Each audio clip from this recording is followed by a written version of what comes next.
The passengers gasped. A sharp sound, the unmistakable slap, echoed through the cabin.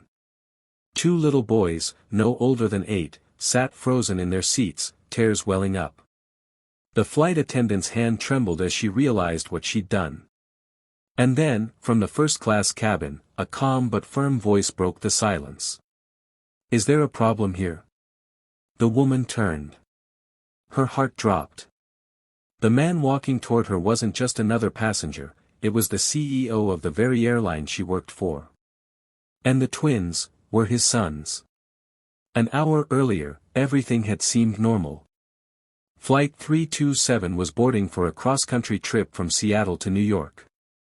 Among the passengers were Ethan Reynolds, the airline's CEO, and his 8-year-old twin boys, Liam and Noah. Ethan was known throughout the industry as humble, a leader who'd once worked his way up from luggage handler to the boardroom. But today, he wasn't flying as a CEO. He was just a tired single father trying to take his boys to visit their grandparents. He had asked the flight crew not to make a scene or special arrangements, he wanted his children to experience the world the same way everyone else did. Meanwhile, Kara, a senior flight attendant, was on her third flight of the day. Exhausted, short-tempered, and dealing with a passenger who had just spilled coffee all over her uniform, she wasn't in the best mood. She didn't recognize the quiet man boarding in a baseball cap and plain sweater, or his cheerful twins who giggled over everything. The flight took off smoothly, but halfway through, turbulence began. Ethan was in the lavatory when Kara walked past the twins' row. One of them had accidentally pressed the call button 5 times, fascinated by the light. Kara snapped. "Enough of that. Stop pressing it," she barked. The boys froze. But when one tried to explain, "We were just," Kara, pushed beyond reason, leaned down and slapped the back of his hand. The cabin went silent. A passenger's phone camera quietly recorded the scene. Then, from the front of the plane, a calm but steady voice came. "Excuse me, what just happened here?" Ethan had returned. Kara turned, instantly realizing the man looked familiar. Passengers were whispering his name. And then someone said it aloud. "That's Ethan Reynolds, the CEO."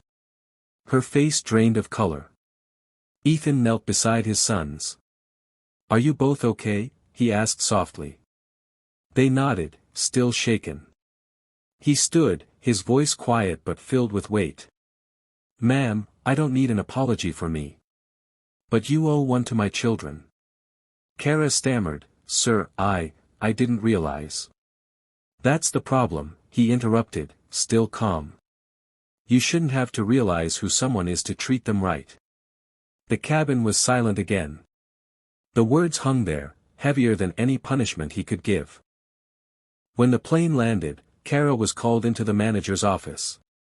She expected to be fired. Instead, she found a letter waiting for her, handwritten, signed by Ethan himself. It read, "Kara. We all have moments when stress wins. I don't want this to be the end of your career. But I do hope it's the beginning of your compassion. Treat every passenger like they could be someone's child, or your own. Consider this a reminder, kindness is the uniform that never changes." Tears filled her eyes as she folded the letter. That day, she resigned, not in shame, but in renewal. She went back to volunteer work she'd once loved, caring for children at a community shelter. And whenever she saw a parent struggling on a flight, she helped, quietly, sincerely, with a gentle hand. Months later, during an airline charity event, she saw Ethan again.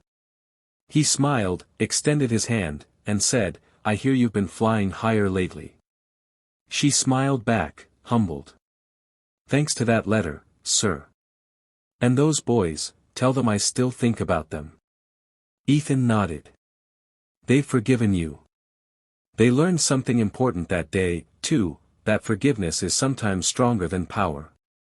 Sometimes, life humbles us in public so it can teach us in private. Kara's slap echoed far beyond that cabin, not as an act of anger, but as a moment that revealed the quiet difference between judgment and grace. And as for Ethan's twins, they grew up knowing that their father's greatest strength wasn't his title, it was the calm way he turned a moment of shame into a lesson in mercy. You never know who you're speaking to, or what burdens they carry. Treat everyone with kindness, not because of who they are, but because of who you are.